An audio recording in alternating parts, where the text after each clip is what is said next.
Hello, this is Dave. Today I want to talk about what I consider to be the biggest lie of all. It's a subject I've been looking at for the last 6 months, and I've been pretty hesitant to talk about it because, it's a really controversial subject. Now, I stumbled across this completely by accident. I was researching something on a totally unrelated topic and happened to see an intriguing sounding video. So I clicked on it, but the subject was so preposterous that I was just about to turn it off when it happened to say something that piqued my interest. So I watched the video completely to the end. And by the end of it, I had questions. I had some serious questions. So I'm going to ask you to be open-minded about this. This is very, very controversial and difficult to get your head round. So just bear with this and keep an open mind. So, in order to determine the truth, I'm going to be using a few principles here. The first of which is the scientific method, something that the scientific community doesn't seem to use these days. But the scientific method is where a theory or opinion is put forward that matches what we observe.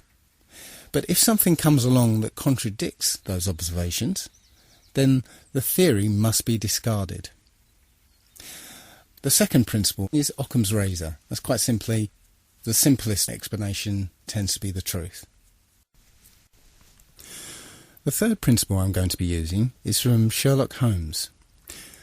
When the impossible has been eliminated, whatever is left, however improbable, must be the truth. I'm also going to have to accept a couple of things. The first of which is what I call the ant's perspective. If you imagine an ant walking across a runway and all of a sudden a jumbo jet lands next to it, the ant's probably going to say, "What the hell was that?" But there is no way that the ant can ever figure out what just happened to it. It's just beyond the ant's ability to comprehend. So we have to accept that there may be things that are way beyond the human mind's ability to comprehend. The other thing we have to accept is how easily our minds, once they've been programmed or given a world view, how easily those minds can be fooled.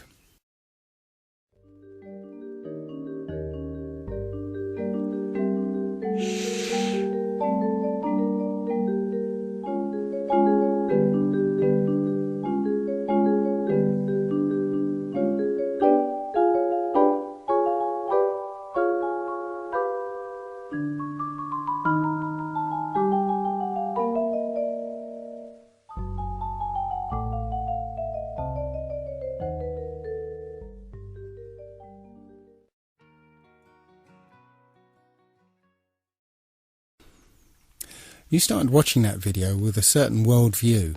After all, you know what a room looks like. But those preconceptions caused you to ignore some of the subtle cues that would have given the game away, such as the black rectangle underneath the chair, or the difference in colour between the cups, or even the strange angles of the picture on the wall. You believed a visual lie because your worldview was so powerful that it blinded you to any evidence that contradicted it.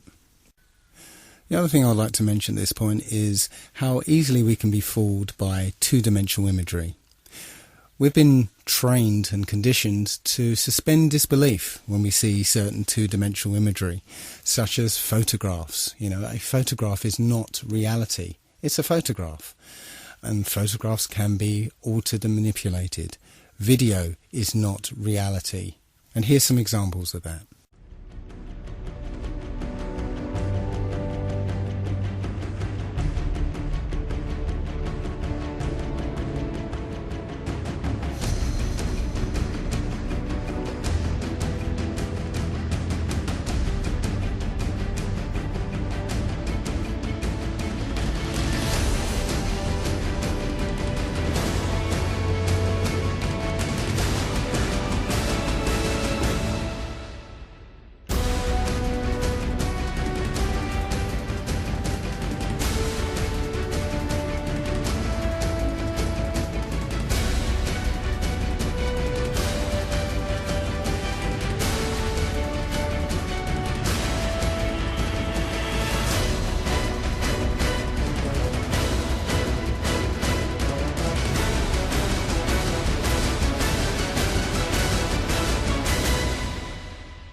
pretty realistic stuff. Point is, you can't automatically trust any two-dimensional imagery or media that's presented to you by the establishment. So let's get down to it then, shall we? This is apparently the truth of our world. We live on a spherical planet called Earth, spinning at 1,000 miles an hour on a 23.4 degree tilt. Now, I always thought it was 23.5 degrees, but as I researched into this, I found it was actually 23.4. That's 23.4 degrees away from vertical. Funnily enough, that leaves 66.6 degrees away from the horizontal. Interesting. So anyway, we're orbiting an ordinary star that is apparently 93 million miles away. The Sun itself is embedded in a galaxy of 100 billion stars, and that galaxy is one of trillions and trillions in an infinite and expanding void. And in the midst of that void, we are just an insignificant and unimportant microbe that arrived here by accident, that's crawling around on this speck of dust. Now, I know what you're thinking. Oh dear, he's turned into one of those flat earther people. But if you've ever discovered the truth behind all those things that have been labelled as conspiracy theories, you've been willing to set aside your preconceptions of the world to be able to accept a new and often terrifying version. This is no different, so please bear with me. The first thing that people will automatically say is, of course we live on a spherical Earth. We've got the photographic evidence, don't we? Well, strangely enough, when you try and search for a picture of Earth from space, you'll find surprisingly few of them. In fact, all of them, including this one, this is from NASA, it's called the Big Blue Marble. All of them are composites. NASA will freely admit to them being composite images or CGI or Photoshop. There's only one image that NASA will claim was shot from space, and it's this one. It's apparently shot from Apollo 17. But all of these images have problems. First of all, the scientist will tell you that because the Earth is spinning, centrifugal forces will force the equator to bulge out as it's spinning. So the Earth is more of an oblate spheroid. But, funnily enough, all the images from space, supposedly, are perfect spheres. Also, one thing I noticed is that the colours of continents and the sea itself, they're very vivid. Now, when you look at anything at a distance, maybe if you look at some hills at the distance of 3 or 4 miles, you'll see that the colours are kind of washed out somewhat because of the atmosphere. If you see mountains further off in the distance, the dark colours are washed out even more because of the influence of the atmosphere. So how can it be that you get these very vivid, striking colours through miles of atmosphere? I can't explain it. The other strange thing about this supposed shot of Earth from space is that the continents actually appear to match the Mercator map rather than the Peters projection map. Now, if you don't know the difference, here's a little video to explain it. Should we begin? Yes.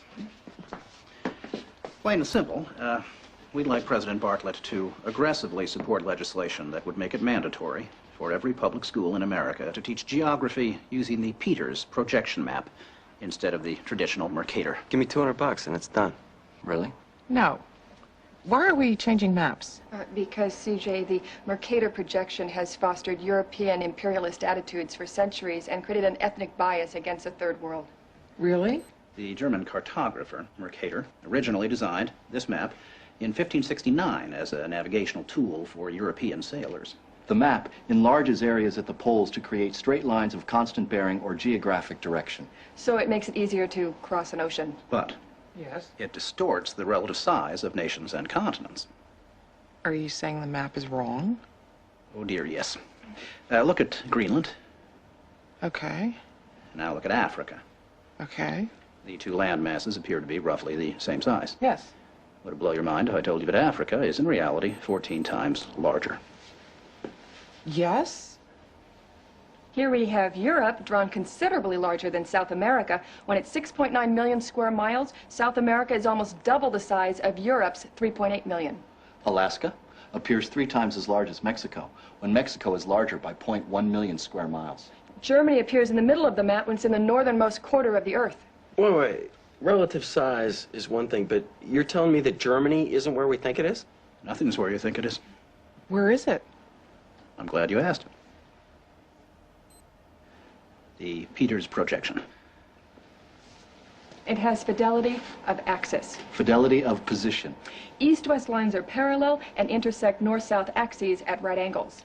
What the hell is that? It's where you've been living this whole time. Should we continue? Uh-huh.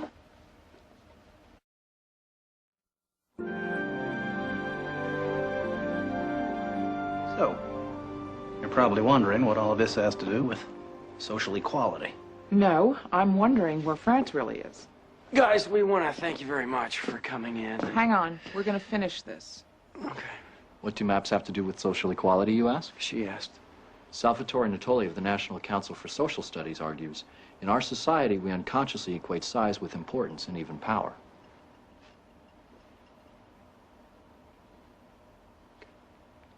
I'm going to check in on Tubman. Go. These guys find Brigadoon on that map, you'll call me, right? Probably not. Okay. When third world countries are misrepresented, they're likely to be valued less.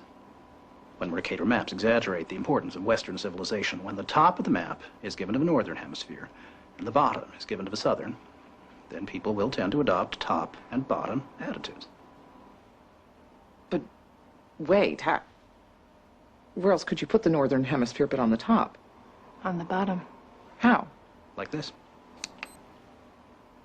Yeah, but you can't do that. Why not? Because it's freaking me out. So the Mercator map was designed as a navigational aid, but the Peters projection map is a more accurate rendering of what the continents look like. So why then do all the images of Earth from space show the Mercator map?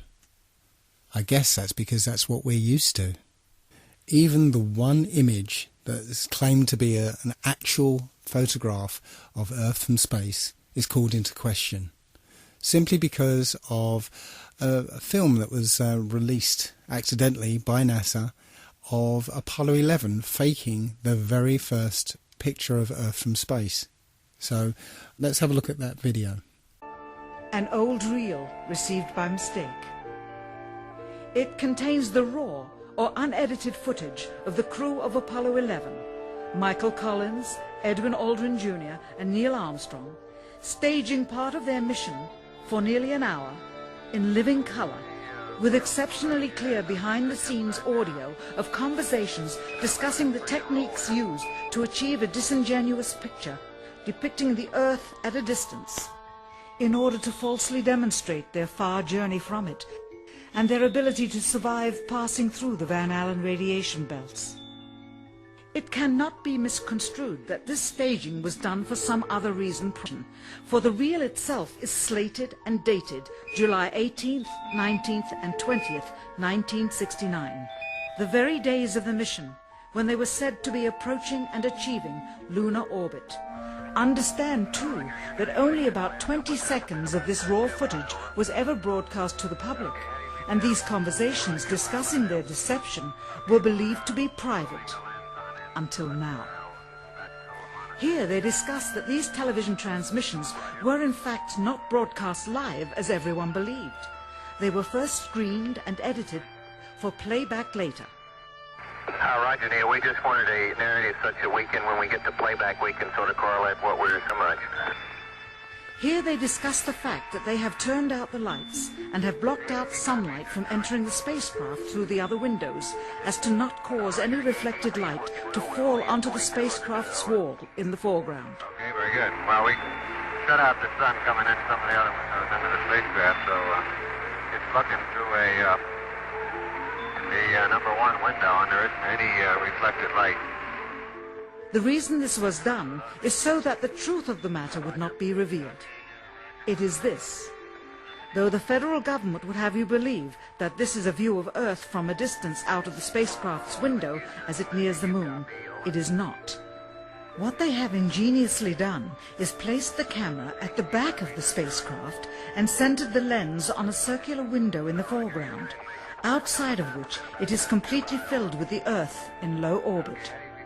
The circumference of the window then appears to be the diameter of the Earth at a distance, with the darkened walls of the spacecraft appearing to be the blackness of space around it.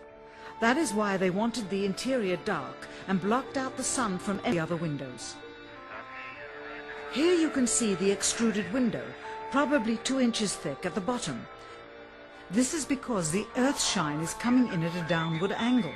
It also causes the Earth to appear to be an irregularly shaped circle, for you are seeing the outside of the window at the bottom and the inside of the window at the top, which together form 2 different sized halves of a circle. Subsequently, this take was never used. As they perfected the shot, a crescent-shaped piece of black material was inset slightly into the window to create the illusion of the Earth's terminator line dividing night and day. It is uncannily convincing. During this segment, intended to be edited and played back later for the worldwide television audience, dated July 18, 1969, Neil Armstrong condemns himself as he states that he is 130,000 miles out, or halfway to the moon, as the NASA flight log also states on this date, when he is in reality in low Earth orbit of a few hundred miles.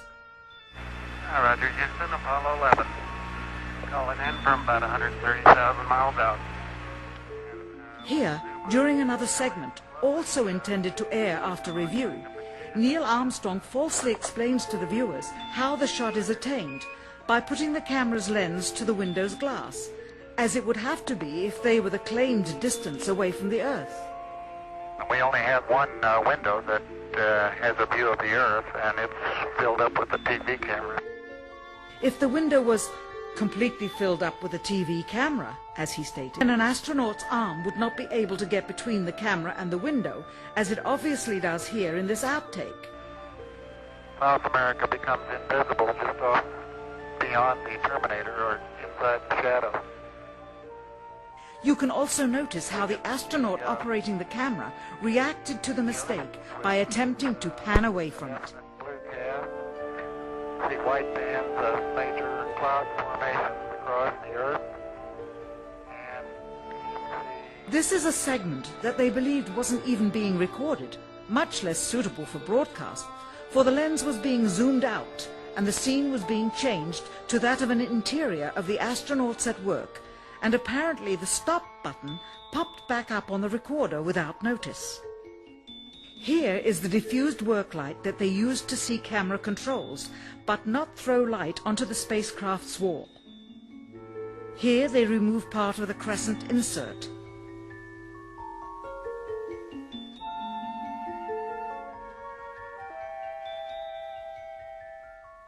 Finally, the iris is opened up to see the real location of the camera and the very bright and near Earth out the window. Here is the slate for the 19th of July, and the same shot of trickery on the 19th of July, and then the 20th, and the same misleading shot on the 20th. Later that evening, they were said to be walking on the moon.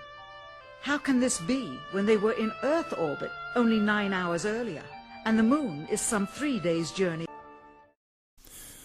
And you can see the full sequence on a documentary called A Funny Thing Happened on the Way to the Moon. That's one that I highly recommend you have a look at. But as for photographic evidence of a globe Earth,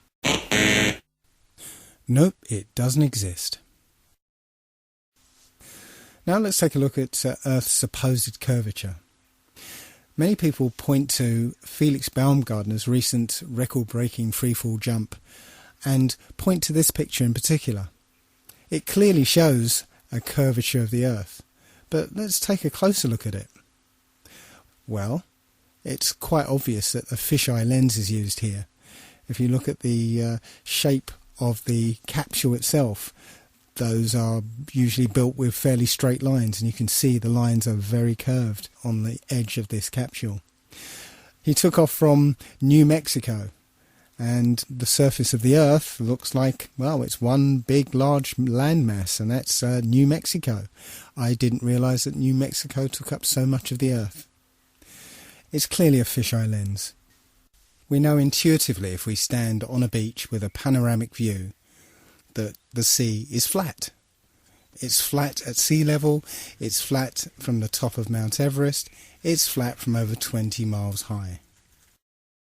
I got this image from another YouTuber. I can't remember the guy's name, but he's the one who goes, "Where is the curvature? Where? But it's a picture of the New York City skyline from over 40 miles away. He says it's 60 miles away, but I measured it on Google Earth. It's 40 miles away. The reason I added this one is because I used to live halfway between Bear Mountain and New York City, and from North Route 17, I was clearly able to see the New York City skyline from about 20 miles away. From 40 miles away, the New York City skyline should have been about 1,000 feet below the horizon. And that neatly leads me into the horizon problem. No matter where you are above the surface of the Earth, the horizon always rises to your eye level. Doesn't matter if you're standing on a beach, or up a hill, or in a plane at 35,000 feet. The horizon is always at eye level. Well, that would be impossible on a spherical Earth, because the Earth would curve away from you, and so it would always appear below you. As on this diagram, the expected horizon would be below you, but that's not what we see. When you look out of a plane window, you always see the horizon at eye level. And it doesn't matter how big you make the Earth below the plane, the horizon would always appear below you.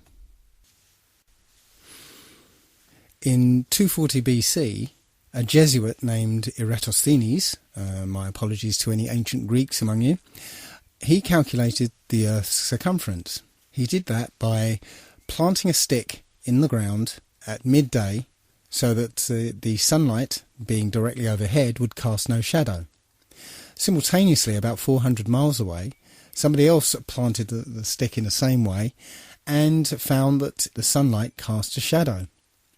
So by taking a shadow length and knowing the distance between the sticks, you could theoretically work out the circumference of the Earth. Take note that this method requires that the sun be a long, long way away so that the light coming from the sun is all parallel. Just keep that in the back of your mind, because we'll come back to this later. However, it turns out that you'd get exactly the same results on a flat Earth if the sun were only 3,100 miles away and 34 miles across. Now, as crazy as that might sound, I just want you to keep that in the back of your mind, because we're going to come back to this as well. Perhaps the most famous experiment to disprove the idea of a curvature was performed by Samuel Rowbottom in the late 1800s. The Old Bedford Levels experiment was performed on a canal in Cambridgeshire, which is perfectly straight for 6 miles. What Rowbottom did was put a telescope 6 inches above the water at one end of the canal and had a friend row a boat to the other. The boat had a flag on it, and Rowbottom was able to see the boat and the flag along the entire length of the journey. Now, if the Earth were curved, the boat should have been 16 feet below the horizon at the other end of the canal. Plenty of other such proofs exist concerning landmarks that can be seen much further away than the curvature of the Earth would allow. The most notable would be the Notre Dame Antwerp spire, which stands about 403 feet high and 468 feet above sea level. But sea captains are able to see the spire with a telescope from an amazing 241 kilometres away. If the Earth were a globe, then the spire would be actually a whole mile below the horizon. The Earth has a curvature? I don't think so. So let's take a look now at the idea that the Earth is spinning. Our common sense intuition tells us that the Earth is motionless. We have senses that detect changes in velocity. Why is it then, if you've, say, always lived in England, where the velocity of the Earth there is something around, I think it's 700 miles an hour, and you get on a plane and fly down to the equator, where it's actually spinning at over 1,000 miles an hour, why is it that you don't feel dizzy and notice the change in velocity? Well, we'll ignore that. There are many theories that supposedly show that the Earth is spinning. But I want to concentrate on one such theory, which is that the motion of the stars prove that the Earth is spinning. This theory proposes that the stars are static, fixed and unchanging, and it's the Earth that's spinning around at 1,000 miles an hour, and that the axis of spin is pointing at a particular star called Polaris, the pole star. So, from an observer on the Earth, it appears that the stars are spinning around the star Polaris. Now, Polaris is something like 2 quadrillion miles away, and as far as we know, the polar axis has always pointed at Polaris. So, the first obvious question is, if the Earth is wobbling on its axis and moving around the Sun, and also being dragged along with the rest of the solar system, how can it remain perfectly aligned with a star that's 2 quadrillion miles away? Well, we'll put that aside for the moment and just concentrate on the motion of the stars. If you were to set up a camera pointing at Polaris in the night sky and leave it on a long exposure, you'd get a pattern of star trails around Polaris, supposedly reflecting the 1,000-mile-an-hour spin of the Earth. But wait a minute, isn't the Earth orbiting the Sun at 67,000 miles an hour? And come to think of it, isn't the Sun moving through the galaxy at 600,000 miles an hour? Then why is it the only motion we see is the slowest one, when the orbit around the Sun is 67 times faster than the supposed spin of the Earth, and the motion of the Sun, dragging the solar system behind it, is 600 times faster than the spinning of the Earth? Something doesn't add up. The point is, you wouldn't see these perfectly circular star trails. If you took into account all the other relative motions, you just wouldn't see these perfect circles. Where is the motion? Where? The simplest answer is the Earth isn't spinning or orbiting or being dragged. The Earth is fixed, and it's the stars that are moving.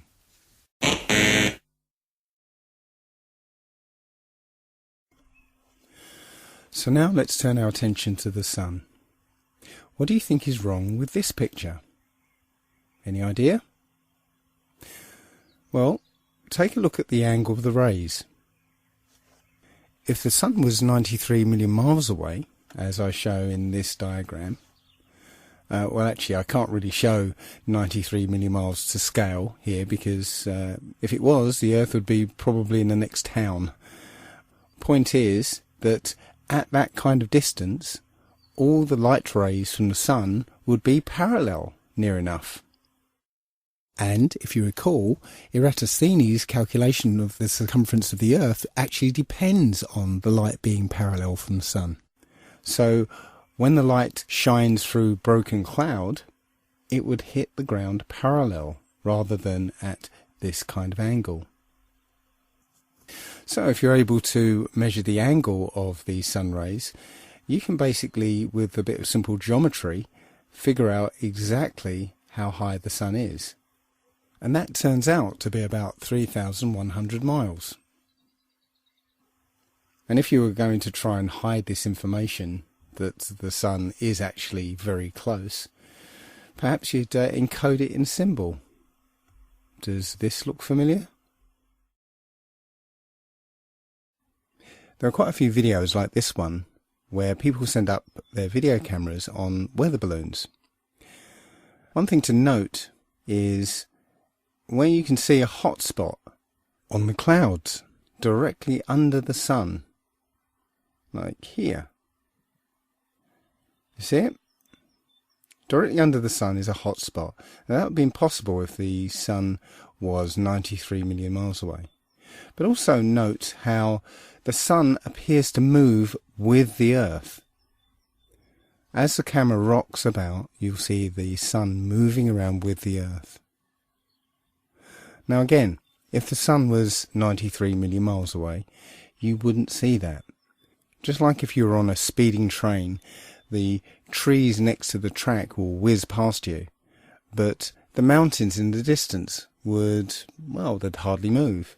And if the sun was behind those mountains, the sun wouldn't move at all. So just like in this diagram, you can see there's a sun a long, long way off and a sun that's directly above the kind of landscape. And as the camera is simulated to move here, you can see that the closer sun is moving with the simulated Earth here. But the one further away moves as if it was further away. You can see it hardly moves in relation to the Earth. Again, that's not what we see in these videos. The sun appears to be directly above the flat Earth. In the flat Earth model, the sun rotates around us and only appears to rise and set because of the way our vision works. We see in perspective. That is, the horizon is at our eye level, and as things recede from us, they tend to converge to the centre of that horizon line, to a place that's known as the vanishing point. Just as if you were standing at the end of a very long corridor, you would see that the walls would appear to converge. The floor would appear to rise up to meet the horizon, and the ceiling would also appear to move downwards. Of course, the walls and the ceiling are all parallel to each other, so they don't actually move anywhere, but it would just appear that way.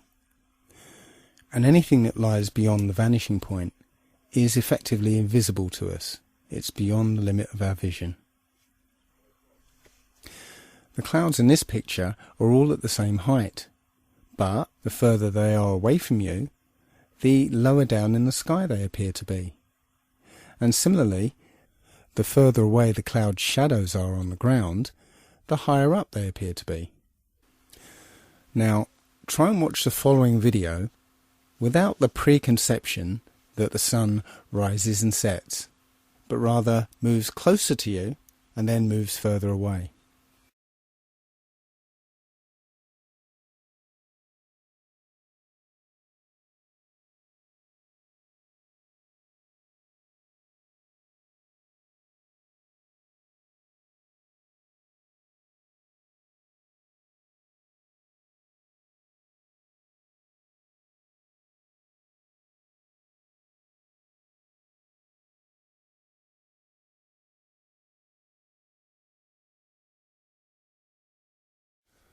I'm afraid I can no longer take the idea that the sun is 93 million miles away very seriously at all.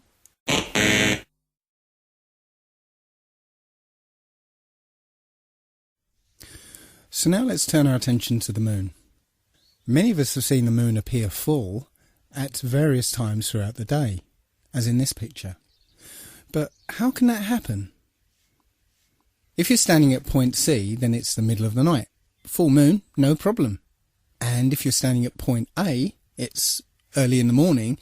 Certainly if you stare back at the moon in the night sky, then yes, you can see a full moon. But if you're standing at point B, which is midday, that is, the sun is directly overhead, then there isn't anywhere that the moon can be that will allow you to see it as full, because the sun will be illuminating the side of the moon that is facing away from you. So the best you'll be able to see is a sliver of the moon. Think about it next time you see the full moon during the day. Every month the moon goes through 8 distinct phases. Always the same 8, always the same order. supposedly because of a relationship between the position of the moon relative to the position of the Earth and the Sun. So let's say it's December, and throughout the month we see the normal 8 phases of the moon. But what happens when it's June and the Earth is supposedly on the other side of the Sun? Shouldn't the phases be reversed? That's not what we see. We see the same 8 phases in the same order. We are told that the moon is also spherical, but when we look at the moon, it seems to be lit uniformly over its entire surface. But if it was a sphere reflecting the sun, then that curved surface would display a highlight, and then that light would drop off as it went round the surface. But that's not what we see. The entire moon is lit uniformly. The quality of the light from the moon is completely different from the sun's light. The sun's light is hot and it's shifted towards the yellow part of the spectrum, whereas the light from the moon is cold and more silvery. Heat is essentially infrared light. So in order for the moon to absorb the heat from the sun and not reflect it, it would have to be a deep green colour to absorb the infrared. So unless the moon is made out of green cheese, it is not reflecting the sun's light. It appears that the moon is not a sphere and it's not reflecting the sun. It is self-luminous. Also, we should be able to see a slightly different view of the moon depending on where on the globe Earth we happen to be. But this is not what we see.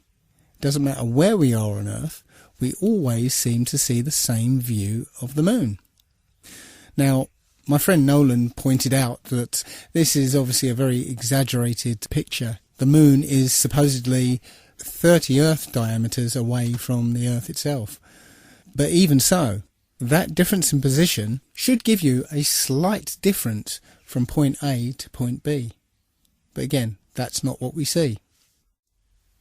So apparently the moon is 238,000 miles away. But if you just put that aside for a second and just look at the moon, perhaps you'll notice this. In this example, only the clouds close to the moon are lit up, not the clouds further away. That indicates that the moon is much, much closer than we've been told. Because if the moon were 238,000 miles away, then all the clouds should be illuminated, not just the ones closest to it. And here's an example of a schoolboy mistake. This is a famous picture from Apollo 8, which is entitled Earthrise. It was taken from above the moon's surface, looking back at the Earth. The only problem is, the Earth appears the same size as the moon appears from the Earth. But the Earth is 4 times the size of the moon. So it should have looked like this. Somebody screwed up. Now, there will be some people who still think we went to the moon. I can't believe that there are still people who think that 1969 technology went over 400,000 miles, managed to navigate to the moon using computers that were orders of magnitude less powerful than the first iPhone, passing through the immensely hazardous Van Allen radiation belts, which, by the way, NASA cannot figure out how to get through today, somehow landed on the moon, spent a delightful few days planting flags, playing golf, riding around on dune buggies, and then took off, or rather levitated off the lunar surface, only briefly nipping back to pick up the person operating the camera, and returned safely. And not just once, but 7 times.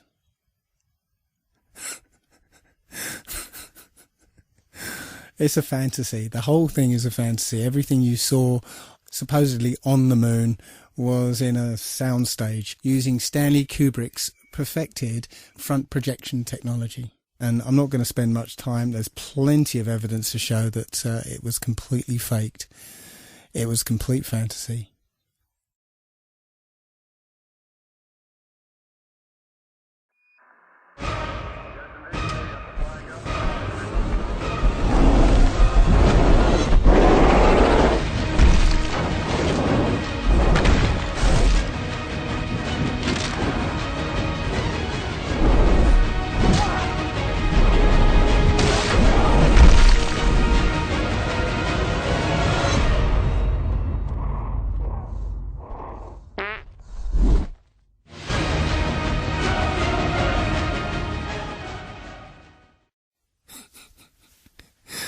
Sorry, couldn't resist it.